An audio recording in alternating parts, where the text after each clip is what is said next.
I think they get a bad rap because of the crime, the Breaking Bad. We love our Breaking Bad, but it's not all RVs and meth. So beautiful. I lived in Las Cruces for about 2 or 3 years, so I got a little taste of all of New Mexico because my family's from northern New Mexico. Hi, everyone, and welcome back to Living Albuquerque. I'm really excited about today's conversation because we're going to pull back the curtain a little bit on something that most people don't get to see. And that is what actually happens behind the scenes once you go under contract on a home between the transaction manager and myself. Other realtors may handle it a little different, but that's okay. We're going to talk about what Cass and I do, essentially. Folks may assume that once you found the house and your offer is accepted, everything moves along. And it does, but there are a lot of moving parts. So today we're going to talk about that process. And I truly can't think of a better person to walk through this with us than my guest, my BFF, and my sister from another mother, Casilda Barlow. I'm so excited to have Cass joining me today. And we basically have grown up together in the real estate industry. We celebrated our 31st anniversary in March since we met at work. She was 8 and I was 10. And this is going to be such a great conversation because Cass brings a perspective that most people, even within real estate, don't always get to see. Cass is an Albuquerque native, a true Burkania, who now lives in Gilbert, Arizona. We're not going to hold that against her, but still works right here with me in Albuquerque every single day. So she has this really unique vantage point. Someone who grew up here, knows the city deeply, and is still actively involved in our market, but also has a little bit of distance, which gives her a great perspective. Cass is a qualifying broker in both New Mexico and Arizona, and works as a transaction manager. We'll definitely talk about what that means because I think a lot of people don't fully understand just how much happens behind the scenes to get a deal from contract to closing and how much she does. She's also on the forms committee, which means she's one of the people helping write and revise the documents as well that we use in New Mexico real estate. And before anyone gets nervous about that, if you've ever thought those forms were a little too long, it's not Cass's fault, so we're not going to blame her. She actually works really hard to try to streamline it. She's trying to make them clearer and more streamlined, and she probably knows those forms better than anyone I know because she's managing anywhere from 40 to 70 or so transactions at a time. It's amazing the amount of work she gets done. So Cass, welcome. I'm so glad to have you here. Hi, Jen. Hi, it's good to see you. I feel like I'm right next door. Yeah, and you are, just a little to the west. Before we get into the technical side of what you do, I'd love to start a little more personally, because I think your story is really interesting. You grew up here in Albuquerque, and now you're living in Arizona, but still working in our market every day. And I think a lot of people can relate to that idea of leaving a place, but still feeling really connected to it. I think especially after COVID, where a lot of folks can work anywhere and remotely. That's not that yours was because of COVID, but I think that a lot of people can relate to that. Yeah. We have a lot of folks that were able to move to New Mexico, but still work in other states, which I think is pretty cool. I like it. It's very cool. Yeah. So tell me a little bit about that. What was it like growing up here, and what took you to Arizona, and what keeps you tied to Albuquerque now?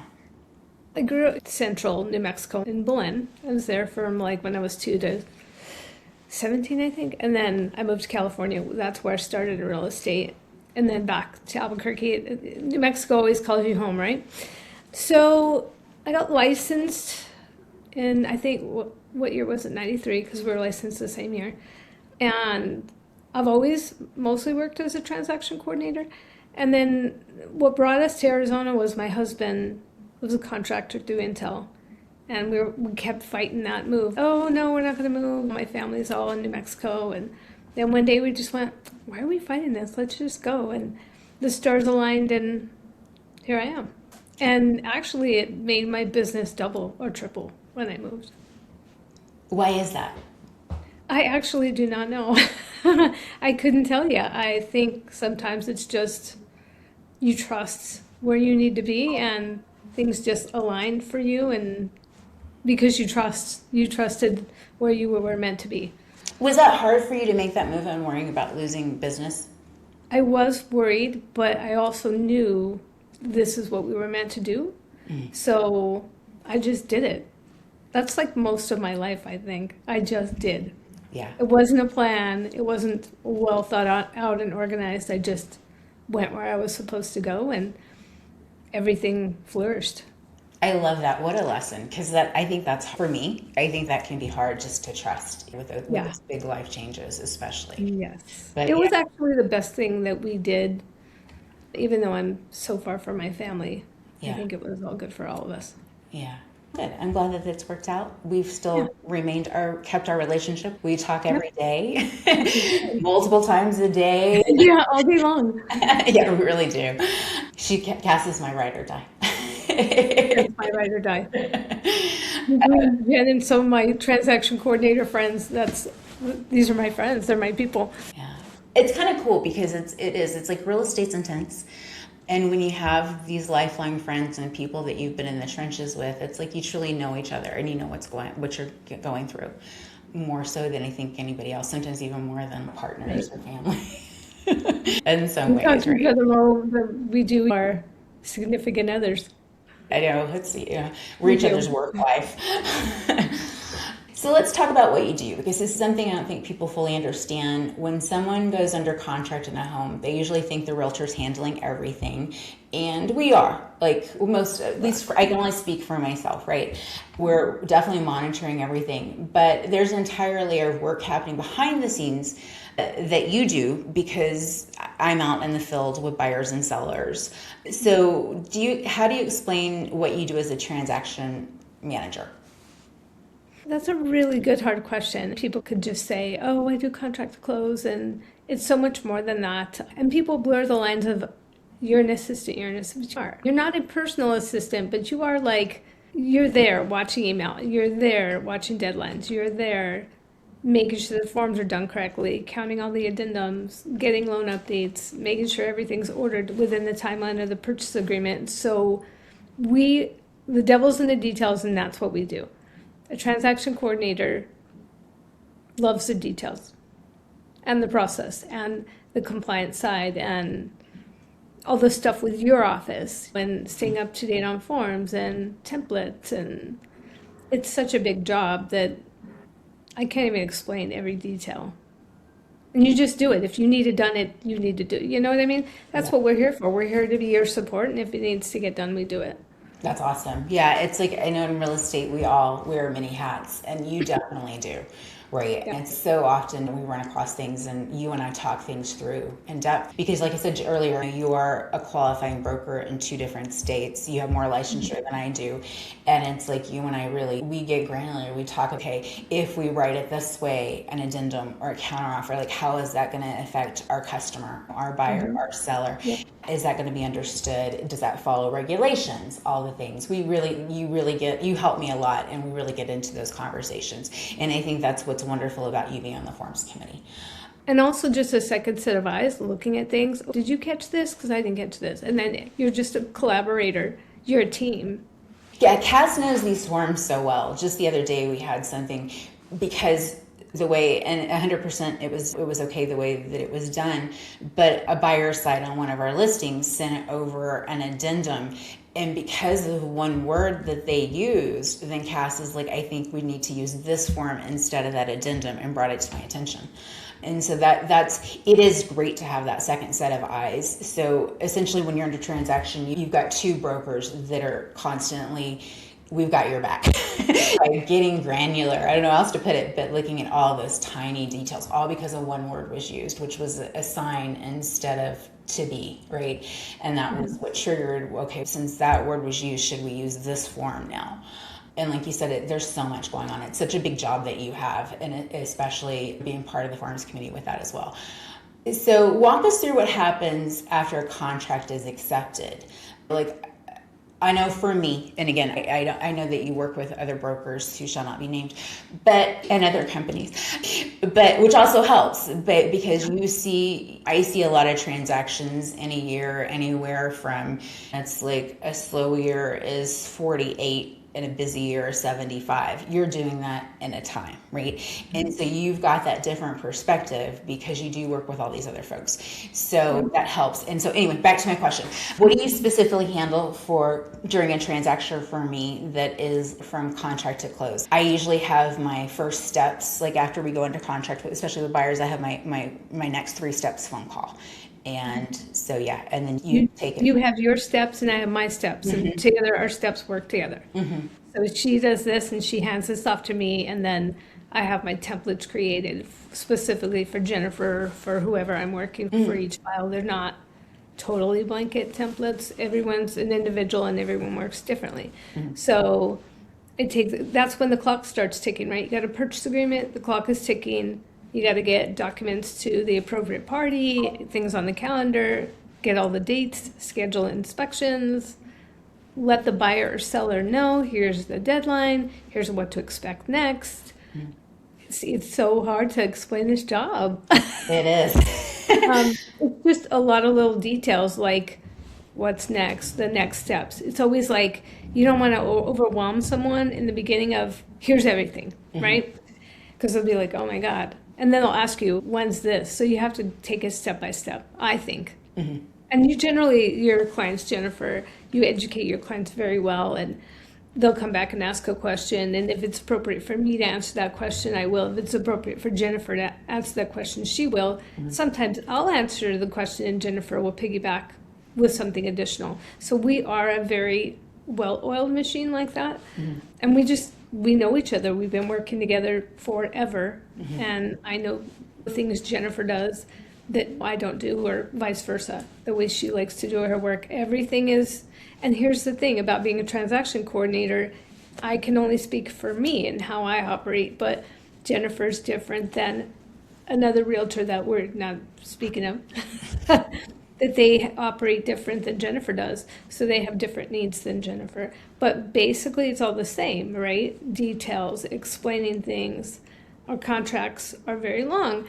They're very well written by our legal counsel, and they provide a lot of information, a lot of good information sheets to provide to our buyers or sellers. So, yeah. It's just a lot of explaining. Yeah, we do with the forms. We do have a really good arsenal at our reach, right, to help cover everything and help us understand. Sometimes the information sheets, it's yes, we can pass them on to a customer, but oftentimes we're sharing them back and forth. They look at the paragraph on this information sheet, and just to refresh, if you haven't done something, let's say, or you're running across an issue with a transaction that you haven't ever had or seen in a while or something. Right. So we've got a lot of that backing. So so I guess specifically what you handle for me is after we go under contract, then you're monitoring emails that I'm getting that deal with that transaction and answering what you answer. You're also making sure that I don't miss any deadlines or that our customers don't miss any deadlines, because our transactions are filled with deadlines. And making sure everything's received. If it's not received, follow up, do a notice to cure if it's necessary. If not, do an addendum to extend. And it's just constant. I like to call it juggling fire, right? Yeah. That's what you're doing. It's like, for sure. And all that communication, and as title needs things, as a lender needs things, as an inspector. Communication is key. 100%. All of life is communication, even more so in real estate, I think. Right. Yeah. So we have like emails and text threads, and we're constantly communicating with Jennifer's clients. So many years ago, I don't even know how long it was, it's all a blur, you put me on Voxer, which is a walkie-talkie program that we use on our phone. So if I'm driving or just is needing information, we start off every day by, I have to give Cass my schedule, I have to let her know where I am, what is most important that day, and then she also does the same for me. Okay, I'm going to work on this, or what do you want this to say or do, or I think that what was sent over, I think this should be handled this way. It's constant. It's that constant communication, like you said. Follow-up is really important. What's the most common things that can go wrong in a transaction, do you think? I think sometimes if we have our side to deal with, sometimes the other side, if they don't have a transaction coordinator or they're newer broker, you're maintaining their side too. You and I, it's a team effort. When you're in a transaction, it's a team. Yeah. You're working with the other side. If they need help and they are like, I'm new, we're right there for them. We don't have enough pride to like, yeah. We get so excited when it's a new broker on the other side. It's yes, we're going to get you through right. this. It's going to be awesome. Yeah, and I think the most common thing is, and it's not totally common because I think there are so many good brokers out there that take care of the job and do all the things. So I don't think anything's actually common. You have your inspection deadlines, and if you're talking about deadlines and addendums and all, that's very common, right? That we change deadlines and we're always in that contract extending things as needed. But that's not something that goes wrong.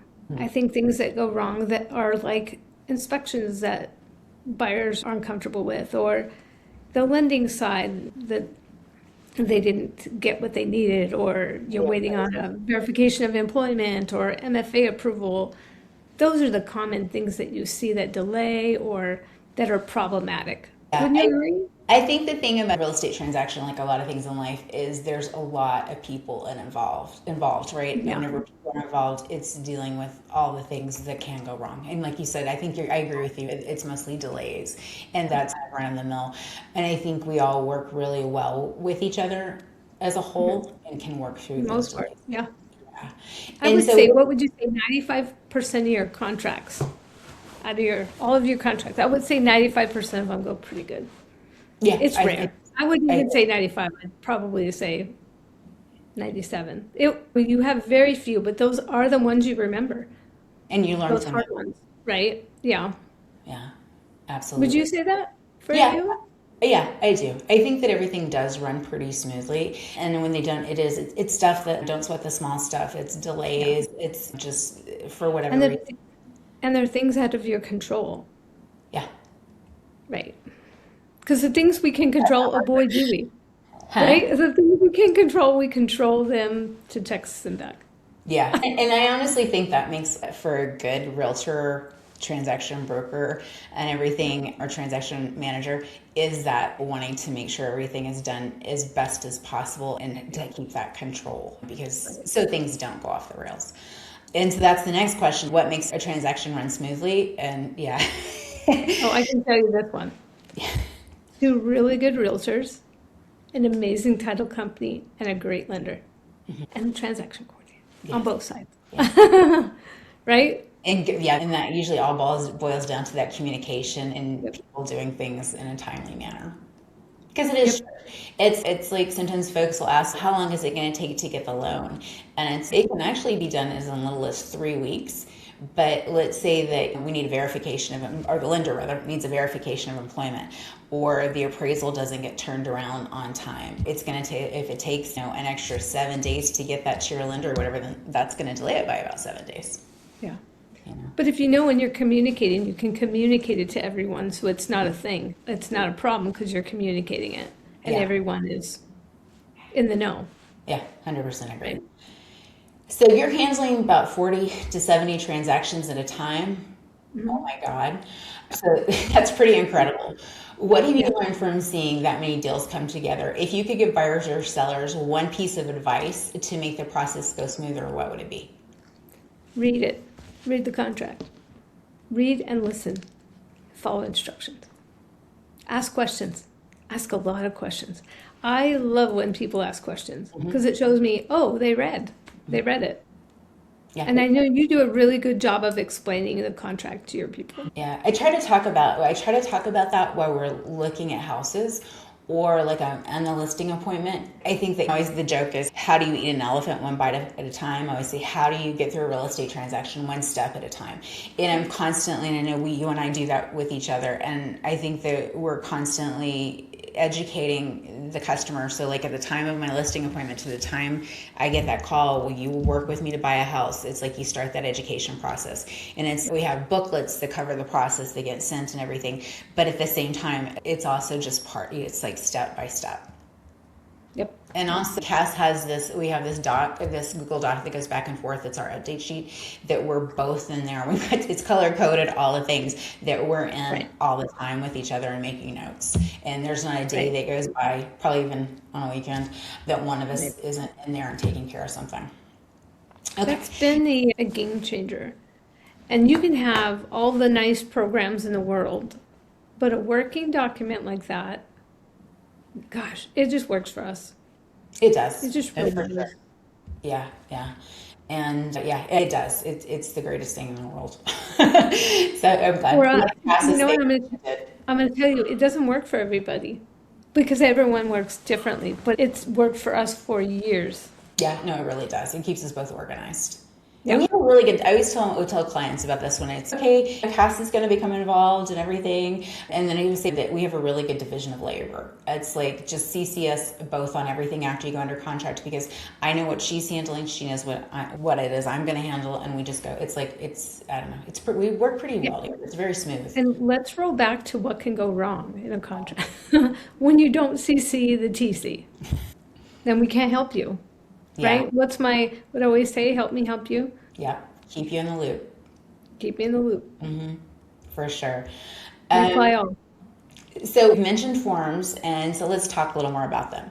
This is something everyone experiences are the forms, right? Buyers, sellers, realtors, Yep. and I think it can feel overwhelming because it's like another thing that's part of our process when I send you my buyer booklet and relocation if you're out of state, but I also send you that sample purchase agreement, right? Because the last thing I want to do is because the process can move super fast, like when you're like, oh my God, this is the house, and I'm calling, finding out if there's other offers and things. That process moves pretty quickly. And so we like for you to have read that purchase agreement before you even think about making an offer. You're on the forms committee, which some folks may not know exists. Can you explain what that is and what you all do on that forms committee?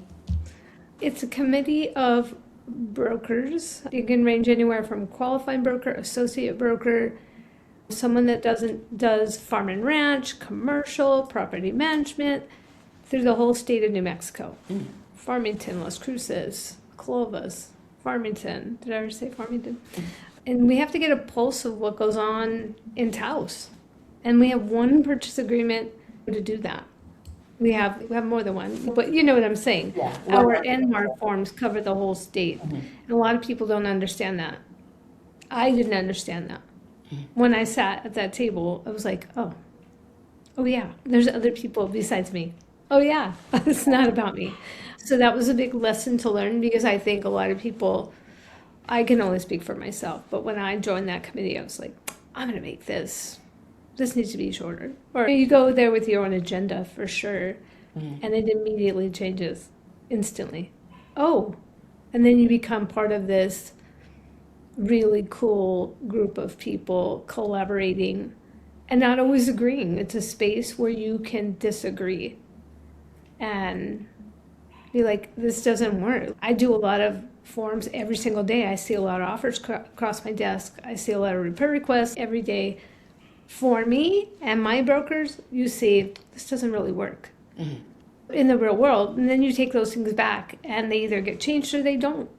And there are reasons why our legal counsel, Miss Ashley Strauss-Martin, who's amazing and cares so much about the brokers of New Mexico, she's just amazing and so smart.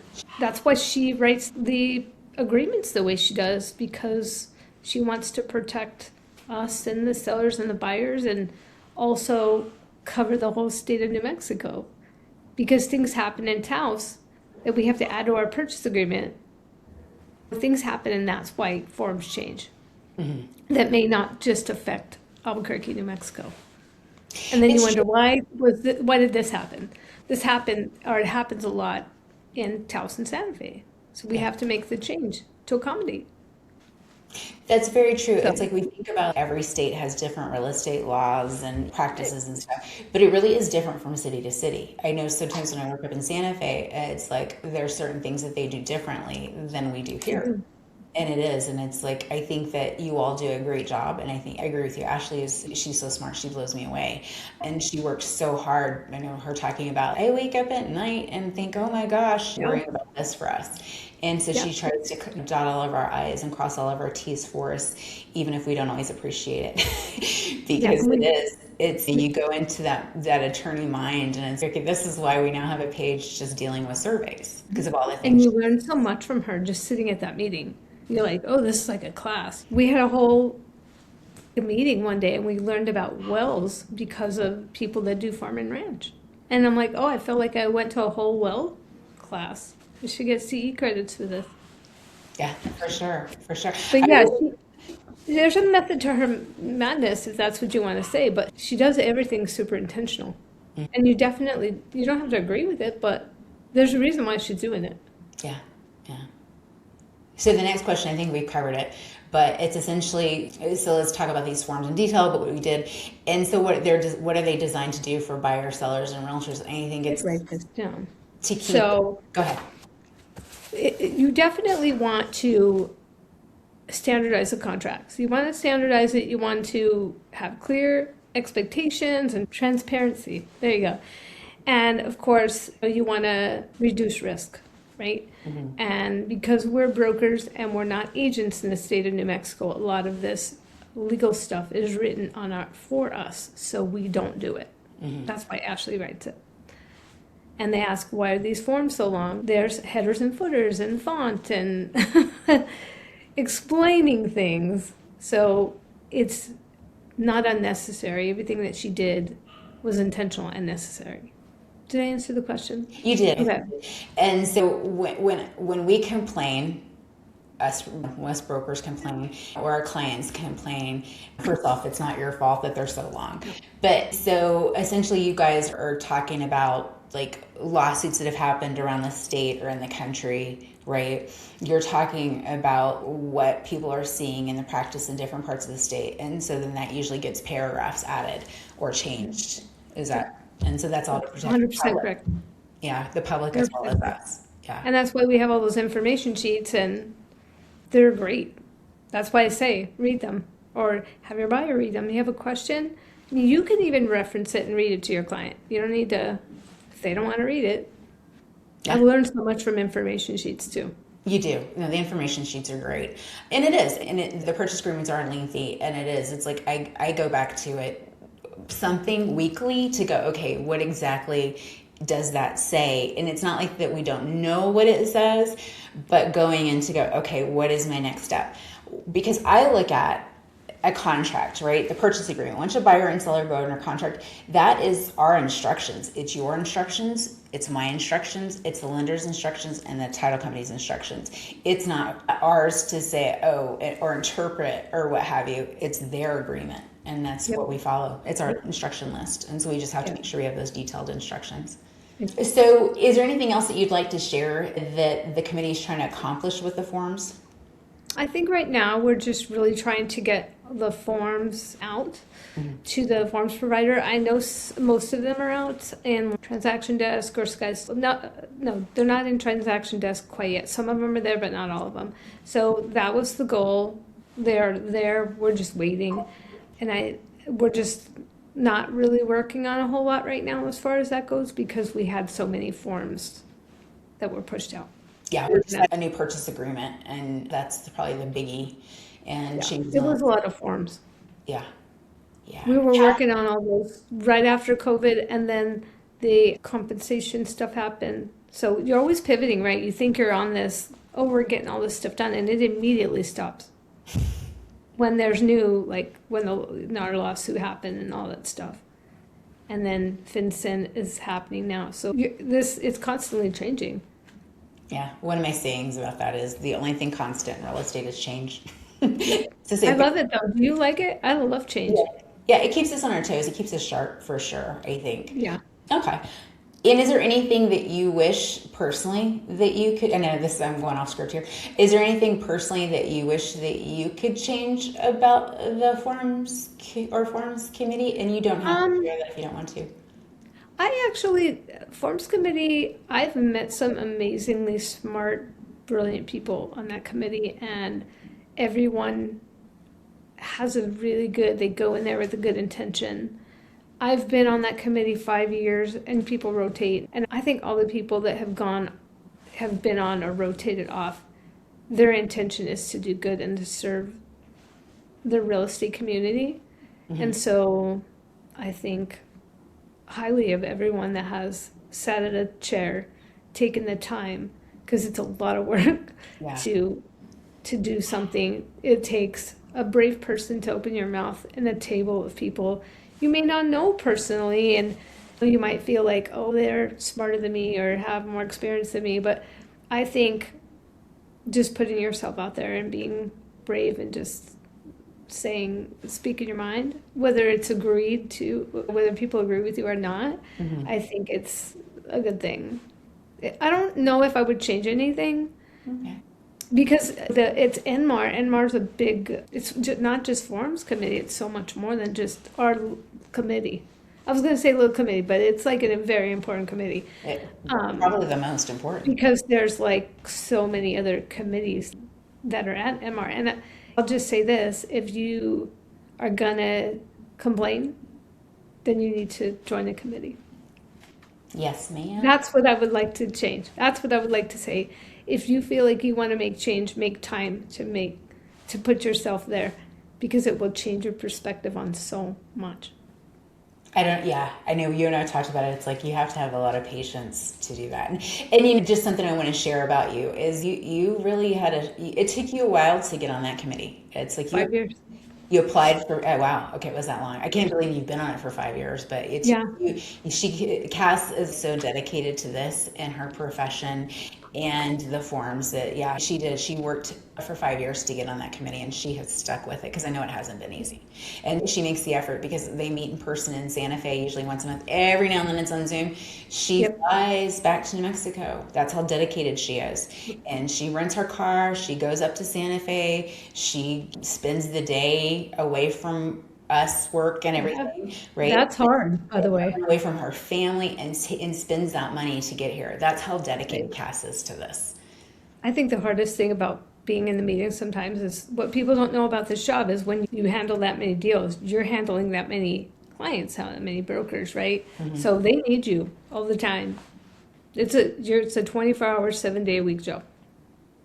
If anyone says, oh, I'm going to just do that, it's easy. It's dedication and discipline, for sure. There's very little in real estate that's a 9-to-5 job. Yeah, no, not at all. If only. Yeah, no. A lot of realtors go into commercial real estate. They call us house mouses that work all the time. I just feel if it wasn't 24/7, I would do something else to fill my time, work related. I agree with you. I think there's a special kind of personality that is like that number one likes to be organized, likes to kind of have a little bit of control over things, and is also a worker bee. I think the people that make this in this business have that commonality among us. I think that, the people that make it. So with you living between being a qualifying broker in both New Mexico and Arizona, that gives you a really interesting perspective, I think. What are some of the biggest differences between real estate in Arizona and New Mexico, being the contracts, the process, expectations? I think it's more streamlined because we have more rules and we are agents. We do have fiduciary duties here. In Arizona? I'm a broker. I'm an agent, but I am a designated broker here, so I work based on that. But I think because the state of Arizona has so many rules that it makes it a little bit more streamlined. Our timelines are a little bit more streamlined as well. We have a due diligence period, and we don't have the fees chart like we have in New Mexico, and we don't have ILRs. In our standard contract, I'm sure you could amend a contract for a piece of land that you wanted a survey on, but I have not done that. So I do find it a little bit more streamlined, but I find the HOAs in Arizona a little bit more complex than New Mexico. Yeah, New Mexico's not, we definitely have HOAs here, but it does seem with people coming in from out of state, number one, our fees aren't as high as a lot of states like Arizona, Florida, California. People are like, if an HOA, honestly, and this would be for a condo that pays part of the insurance and utilities and everything is over $350, people would lose their mind. And you hear of other states with HOAs being high. So I pay $1,200 a month. It would never fly here. Or a condo that has 3 different HOAs. Yeah, no. And you're like, what? 3 different HOAs? So I was going off script a little bit, and if you don't want to answer this, you can just say I don't want to answer that because you're not an attorney. You mentioned a little bit about not having an agency here and have an agency in Arizona, and a lot of folks come or watch this. They're coming from places that do have agency. What do you think is the biggest difference? Fiduciary duties. We don't have fiduciary duties, and we have broker duties. Yeah. And I think they're more lenient with, and I'm not an attorney, so I could have this completely wrong, but people rate more their own stuff in an addendum than we would, because we have 100 addendums that provide all kinds of verbiage for us to cover things. So I always think New Mexico's the Wild West. Maybe Arizona's a little more Wild West when it comes to that. Yeah. Yeah.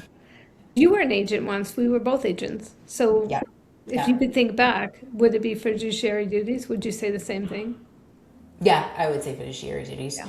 And of course, maybe e-sign has changed a lot of that because there was a lot of, signing like we would sign people's counters because we couldn't make it to their house by the deadline, right? And then to get it faxed or delivery or however that was way back when. So I think sometimes, yes, agency going into broker duties as opposed to agency has changed things. And I also think e-sign, because it's like whoever, since we have an e-sign, has ever signed anything on behalf of their customer. Notice I'm saying customers, not clients, because we're not agents.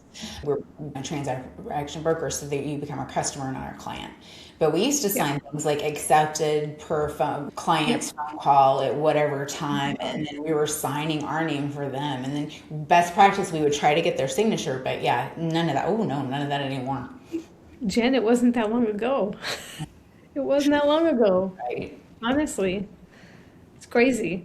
Yeah, it's sure. It's a big change. So we're going to switch gears a little bit. And so even though you're in Arizona now, you're still so connected to Albuquerque. What does Albuquerque mean to you? Oh, it's home. It's home. I go home and see the Sandias, and I'm like, that's my mountain. That's my city.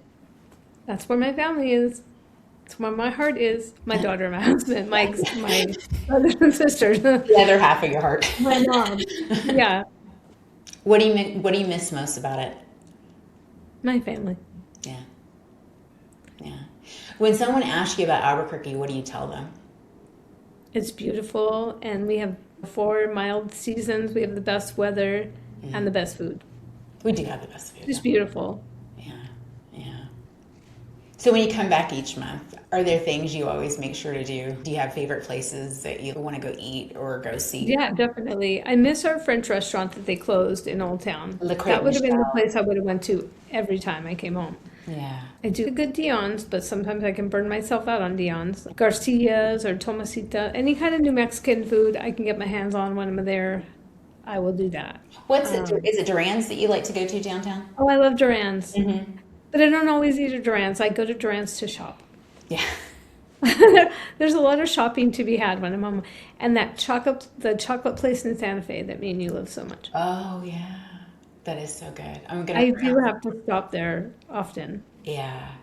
Oh, because it's right around the corner from Inmar. Yeah. Oh, yeah. Bring me some next time. So is there a hidden gem in Albuquerque that you think people should know about? We liked our Greek place on Central.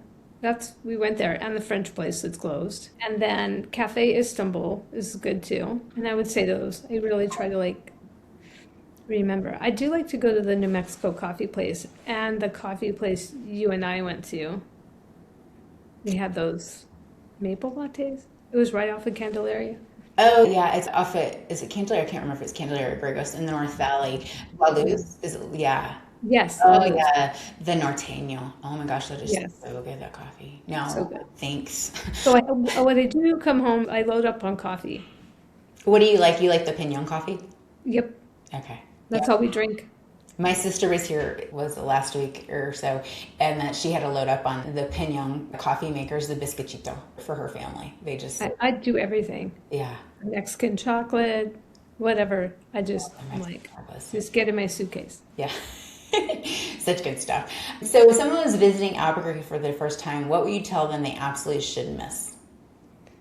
This is going to sound so, most New Mexicans probably wouldn't say, but the tram is cool. So If you can go to a balloon fiesta, yes. Go to the Bosque. Go, if you like to ride a bike or go for a run, I spent so many hours of my life running on that Bosque. So the Bosque, the West Side, hiking, the petroglyphs, just anything outdoors, yes. Spend some time outdoors. So if for out of state folks that are thinking about moving here, what's a bosque? What's the Bosque? Yeah. What is a Bosque? That's a really good question. You want me to ask Alexa? Someone's going to kill me right now. The land along the river is how I Yes, describe it's along the river, and they have a bike path and a running path. And they have really good parking too, so you can park your car and grab your bike or lace up your shoes and go for a run or a bike ride. Yeah, and if you No, that's what my husband misses the most. is the bike riding. We have so many, we're so biker friendly. We have so many bike trails. I forgot what it was. It's 400 and some odd miles of bike trails throughout the Albuquerque city. It is. And I'm sure we have them here, but we just have not ventured out too much. It's too hot there. It's too hot. It's a hibernation season almost. Yeah. I remember when you moved to Arizona and you're like, oh, it's okay till it gets till about 115, 120 degrees. And then the mascara melts off your eyes. And I was like, no. And then another thing Cass was telling me that I thought was somebody, she's trying to entice me to visit. And she says, we could go Scorpio hunting. And I'm like, no. It's scorpion season, Jen. They're in your shoes. What does that mean? So what is something about Albuquerque that people from outside the city may misunderstand? I think they get a bad rap because of the crime, the Breaking Bad. We love our Breaking Bad, but it's not all RVs and meth. So beautiful. I lived in Las Cruces for about 2 or 3 years, so I got a little taste of all of New Mexico because my family's from northern New Mexico. So I really feel like I'm a northern New Mexico girly. I feel like that's where home is too, because we grew up Santa Fe and San Juan Pueblo up there. Just see it all. Don't be afraid to get in the car and go to White Sands, or it's just a beautiful place that you can spend so much time outdoors doing something. You can always find something to do outside. For sure. I tell people that's okay, because sometimes they're like, I'm going to miss my museums or this, that, which we do have. But that's what I say. It's like the outdoors becomes your museum. It's pick up your camera or do whatever, because it just, you spend so much time outside. It really is. And you guys have so many great things in the fall. You have the Spanish market and the Indian market and the balloon fiesta and the art. Where did we go to last year? Oh, the Rio Grande Arts and Crafts Festival. The Rio Grande Arts and the State Fair. Yes. There. Yes. And Albuquerque has a great zoo and aquarium. Yeah. I live in a Phoenix metro. We don't have a good zoo. We don't have a good aquarium. Albuquerque hits in that department. So it's just beautiful. Our botanical gardens and the concert series. I'm sorry, what? No, I was gonna say, yeah, the botanical gardens and the concert series, and the Albuquerque, like the summer fest, like in the different parts of the city every few weeks. I always get so excited for fall. It really starts in the summer, but like when fall gears up, it's almost like there's so much happening and so many fun fairs and the state fair and everything that you kind of have to, okay, where am I going to spend my time? That's very true. There's so much to do, yeah. Looking back, being from New Mexico, mostly the Albuquerque area, and having the perspective from Arizona, what do you hope Albuquerque becomes in the next 10 to 20 years? What would you like to see? I think that was a really good question, because I often wonder, why doesn't Albuquerque do better than it does? I don't know. I don't know the ins and outs of the political things that happen in the world in general, but gosh, for tech to come there, for it just to grow, it has so much potential to grow in the tech world. It would be nice to see, even with the Netflix stuff, even with the movies, if they could just grow a little bit more, and just pour back into the community. For That's what I sure. think. Yeah, yeah, I agree with you. I think since the movie Strikes a few years ago, it has been a little slow coming back, and hopefully we'll start to see that. Because I do work with a lot of folks, we work with a lot of folks that came here from LA, New York, Palm Springs, and they get here and they're so excited because they can actually afford to live here. And they're like, whoa, I can get this whole house and everything instead of that one bedroom apartment that was old and never got fixed up or anything on that LA of how expensive it was. So I think people do make a really nice home here, and I would like to see more of that as well. Yeah. I'm 100% with you.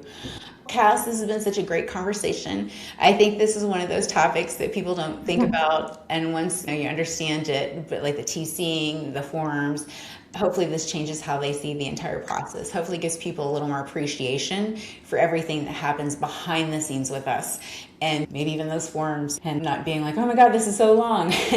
So I really want to thank you for being here and taking the time from your busy day to spend some time with me.